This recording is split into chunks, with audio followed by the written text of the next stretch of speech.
Madam President, distinguished guests, ladies and gentlemen, the Prime Minister.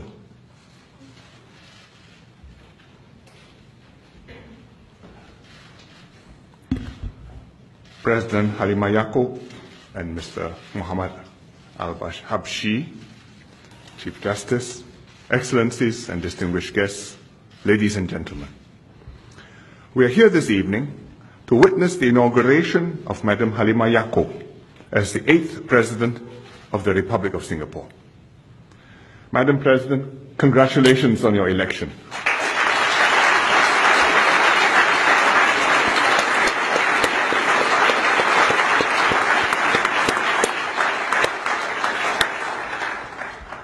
Madam President, your story reflects the Singapore story, how we have come this far together and what we aspire to be as a nation.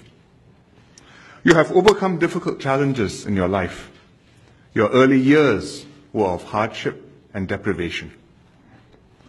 But you studied and worked hard to get a good education and a steady job to support your family. In time, you achieved success, but you never forgot the poverty of your childhood. You went out of your way to help those in need and enable many others to succeed, as you yourself have done. Your life story symbolizes the sort of society that we aspire to be and reminds us that the Singapore story is one of hope and opportunity. In Singapore, no matter where we begin in life, if we work hard, we will have ample chances to do well. And when we make good, we have a responsibility, in turn, to help others around us. Madam President, you bring to the Presidency a heartfelt concern for your fellow citizens, a strong sense of duty, and a sterling record of public service. As a unionist, you championed workers' interests.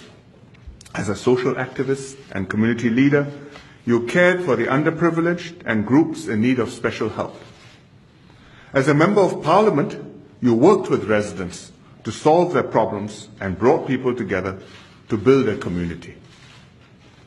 As a Minister of State, you worked with youth groups to engage their energies and idealism, improved childcare services to support working mothers, and enhanced support for the disabled by setting up the Centre for Enabled Living, which later became SG Enable.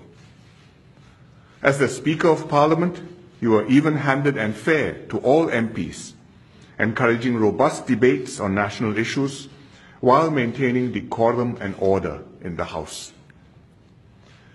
Your wealth of experience in public service has prepared you for your new duties. The President has important custodial powers over the nation's past reserves and key public service appointments. When exercising these custodial powers, you have to make independent judgments on the issues before you, taking full advantage of the experience and advice of the Council of Presidential Advisors. At the same time, the President has to work closely with the government for the two key mechanisms to function properly. I look forward to establishing such a relationship with you, just as I did with your predecessors. However, there is one significant difference between being President and your previous posts. Hitherto, you have been fighting the good fight in the unions, in the political arena, in the governing party. Now, as President, you have to be non-partisan and above the political fray. The highest office in the land, the President, is the symbol of the nation. As the President, you have to be the unifying figure of our nation and represent all Singaporeans. I'm confident that you will adapt to this new role and perform it with distinction. Madam President, you are the first Malay to become President since our first President, Encik Yusof Ishak, 47 years ago. You are also the first Malay to be elected President since it became an elected office in 1991, and the first President elected since the major constitutional changes last year. You are also our first female President. Your swearing in today is therefore a significant moment in our history. Today, we reaffirm the pledge that Mr. Lee Kuan Yew made on the 9th of August 1965, in the very first hours of our independence, that this would not be a Malay nation, a Chinese nation, nor an Indian nation. Everybody would have his place, equal, regardless of language, culture, religion. When Mr. Lee made this pledge, we had a Malay head of state. President Yusof Ishak symbolized visibly that though we had been forced out of Malaysia, primarily because we were a Chinese majority city, independent Singapore would never in turn suppress its own non-Chinese minorities. We chose the nobler dream, a multiracial, multi-religious Singapore. Madam President, half a century later, you symbolize visibly that Singapore will persevere with this dream. This has become all the more urgent considering the trends in our region and the rest of the world. In an age when ethnic nationalism is rising, extremist terrorism sows distrust and fear, and exclusivist ideologies deepen communal and religious fault lines, here in Singapore, we will resist this tide. Here, the majority will make extra efforts to ensure that minorities enjoy equal rights. That is something special, precious, and fragile.